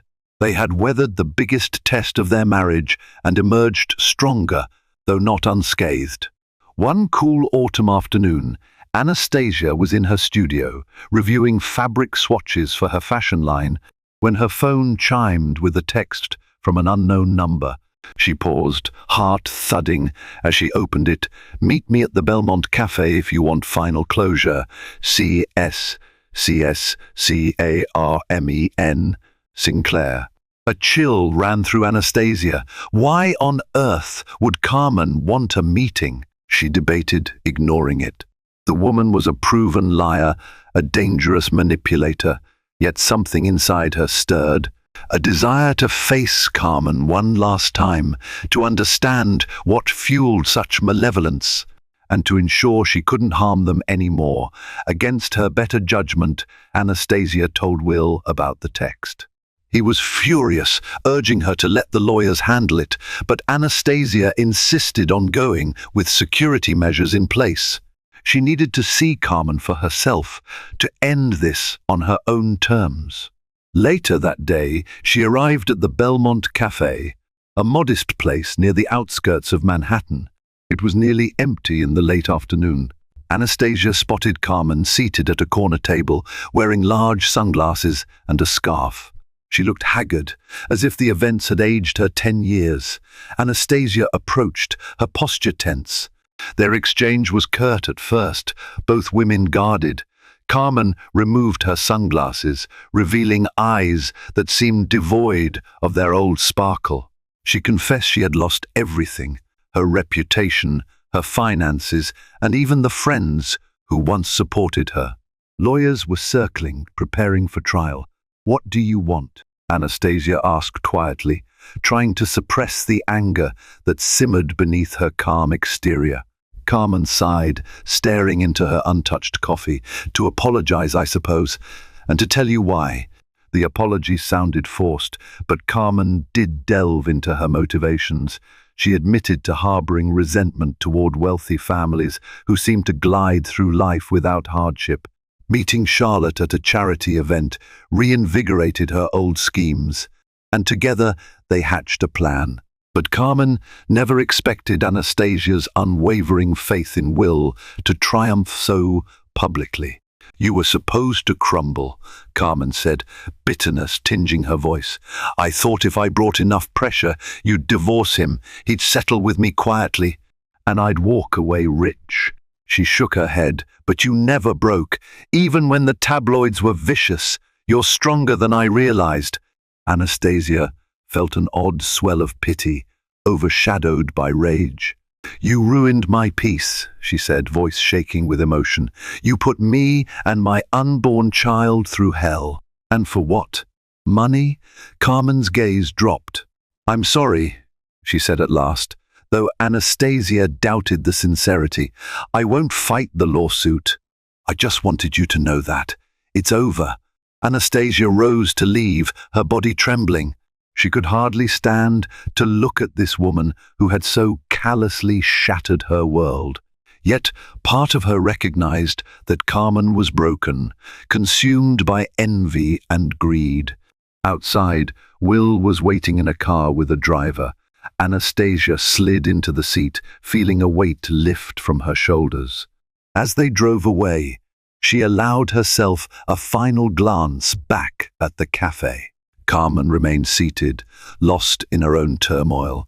In the weeks and months that followed, the lawsuit concluded with Carmen forced to pay damages for defamation and extortion attempts. Charlotte struck a plea deal, agreeing to cooperate and testify against Carmen in exchange for a reduced sentence. Harrington Industries regained its footing, and the public eventually found other scandals to obsess over. By the time Anastasia gave birth to a baby boy named Robert William Harrington, the family's nightmare had largely faded. They welcomed their new child into a world where love trumped lies, where perseverance overcame treachery. Though scars remained, the Harringtons had survived, and in surviving, they discovered a depth of loyalty and resilience that no amount of wealth could ever buy. Thank you for joining us on this tumultuous journey of heartbreak, betrayal, and ultimate redemption. Anastasia Delgado Harrington stood her ground against cunning foes, fighting for her marriage, her unborn child, and her reputation, proof that sometimes love and determination can conquer even the most vicious deceptions. Though the road was fraught with scandalous twists and devastating turns, truth prevailed in the end. Carmen Sinclair's lies unraveled beneath the harsh light of public scrutiny, and the Harrington family reclaimed their peace. If this real-life drama stirred your emotions, don't forget to like, share, and subscribe to our channel. By doing so, you'll never miss out on more riveting stories that remind us of life's greatest lessons about trust, resilience, and the power of unbreakable bonds. Your support keeps these tales alive, and we can't wait to share the next saga with you.